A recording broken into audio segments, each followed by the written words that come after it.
Hey guys, welcome to MU Sports TV, and it is a post-match preview of match between Manchester United and Real Sociedad at Old Trafford. It was the Europa League round of 16 second leg, and United, uh, for them to qualify, they needed nothing but a win, and they delivered a very comfortable victory against the Spanish outfit, Real Sociedad at Old Trafford. A goal scored by Bruno Fernandes, scored a hat trick, and also Diego Dalot scored the fourth goal in the extra time to make it 4-1 and a 5-2 aggregate for Manchester United. And this means that Manchester United have qualified to the next stage, and that is the quarterfinals, and they will face Lyon of France.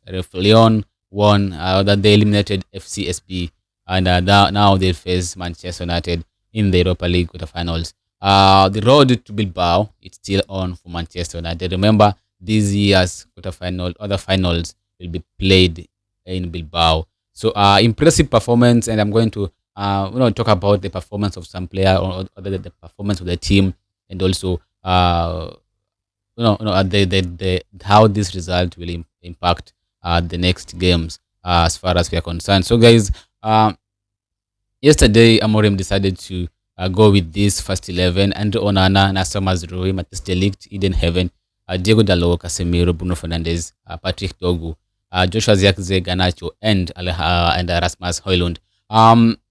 It was the first start for Eden Heaven, the 18-year-old defender whom we signed from Arsenal. Remember, Eden Heaven was signed from Arsenal Academy, and he had not represented Arsenal at senior level. And I remember he was on bench when Arsenal beat us 2-0 at the Emirates Stadium in the Premier League last year in December. And we signed him. He made his debut against Fulham in the FA Cup. He had an impressive performance against Arsenal. And also yesterday, he started his first match for Manchester United at Old Trafford. And boy, he did so well. He played quite well. And I think we have a player. We have a great player in our hands. And we should just protect him, don't overhype him, don't give him a much hype, and let him be and let him play his game. So I believe, and I have been impressed by the signings of Ruben Amorim. Remember, Patrick Dogu, Eden Heaven among them, and I think they have been doing well so far. So Eden Heaven, for his first start for Manchester United against Real Sociedad, a very important game, I think he did so well. I'm going to pick talk about some players that I think were impressive yesterday, guys. We need to recognize the good job or the energy or the work rate that Casemiro has been putting in place. He was being criticized for his slow nature because I think he's getting old, and the pace, he's no longer have the pace anymore. So I think for the past a few games where Manolo Garte have been having injuries and missing some games, I think Casemiro has stepped in and is doing quite well. He did a good job against Real Sociedad away. I remember before that he did a good job against Ipswich. He played well against against Real Sociedad away. That is, he did well against Arsenal at home.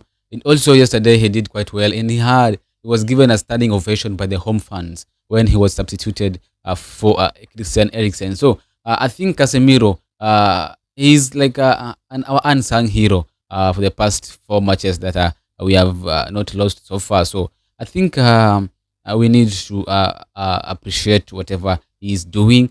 We should not.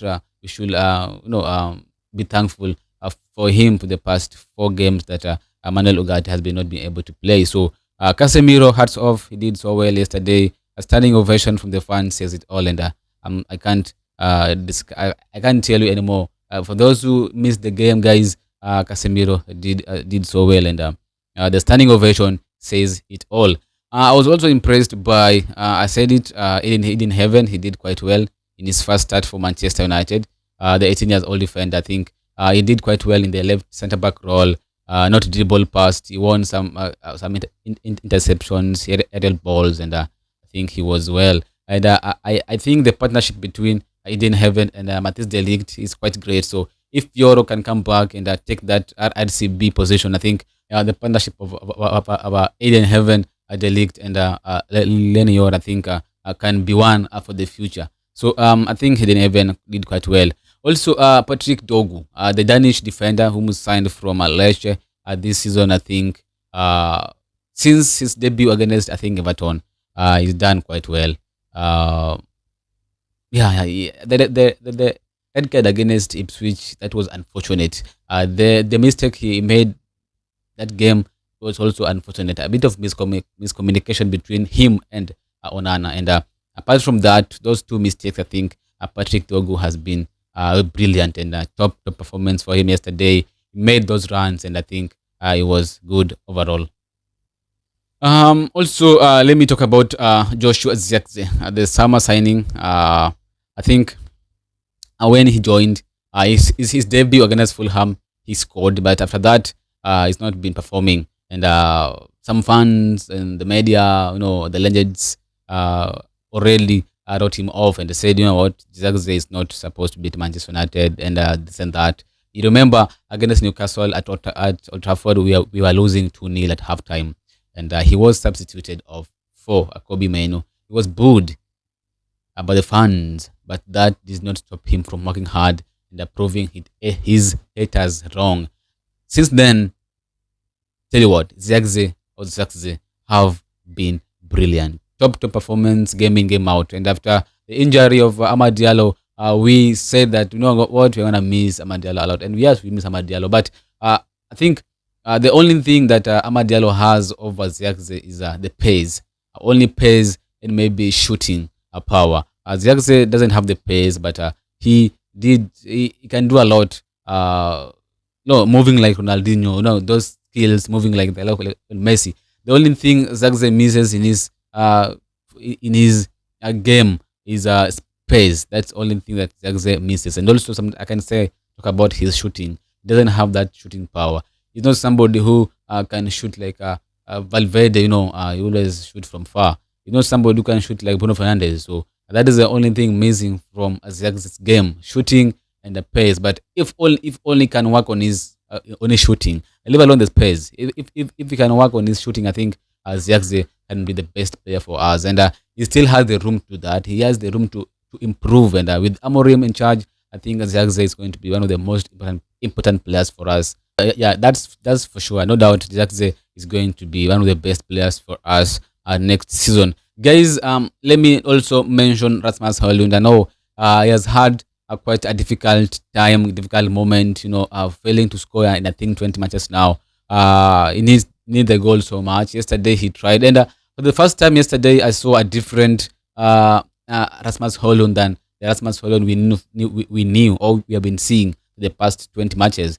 He was a threat to the defense, and you remember he was the reason we had the first penalty that Bruno Fernandes scored. He was foul in the box, and Bruno Fernandes converted the penalty to draw us a level against Real Sociedad. So he also made an assist for Diogo Dalot to make it 4-1. So I think Rasmus Højlund, he did quite well yesterday, and he can only improve and he become better and much better for us in the coming games. Not to forget Alejandro Garnacho, brilliant once again. Guys, I've been saying this since the days of Erik ten Hag. I like Alejandro Garnacho while he's playing on the right side of the pitch more than when he plays on the right side of the pitch. So on the left side of the pitch, that is. I think he offers quite more when he plays on the right than on the left. And yesterday, Amorim also said that he's doing things more on the right than on the left, and he said that he's still learning about the squad and finding out where players are more productive on the pitch. So, but for me, Alejandro Garnacho yesterday, he played on the right, Zirkzee played on the left, and I think they did so well. Both Zirkzee and Alejandro Garnacho. Garnacho did well against Arsenal on the right. He was a threat to the defense, and also yesterday he was a threat to the defense. Assist for Bruno Fernandes hat-trick. Brilliant game by Alejandro Garnacho. The only thing missing was a goal for him. So I think Alejandro Garnacho should continue playing on the right side for the time being, and also for the long term. Yeah, for the long term basis. So I think Alejandro Garnacho is more more suitable playing on the right than on the left. So we had a good game. We won for 4-1, 5-2 on aggregate. We are facing Lyon in the quarterfinals. I think Lyon, this is a different match than the Real Sociedad match. But all two teams are strong. Sociedad are strong, and we always find it difficult to win against Spanish opponents. And we've been knocked 13 times by Spanish opponents since 1998, I think 1999. So at least yesterday we stopped it from the with at 13. We knocked out Real Sociedad. So Lyon will provide a different challenge and a different experience for us. And if we can pull it off, if we can play this way, if we can play the way we played against Arsenal and we played against Real Sociedad, for the first time, I think we've had consistency. We played quite well against Arsenal, and we transferred the same energy the game against Real Sociedad. So if we can continue like this, I think we are going to be becoming more of a threat. And I think if we play like we did yesterday, we can easily knock out Lyon, because Lyon is a strong team. They have players like Lacazette, players like Shreya Cheki, and that these players can hurt you if you're not careful enough. I think the first leg will be played in on I think not 10th, 11th Thursday of April.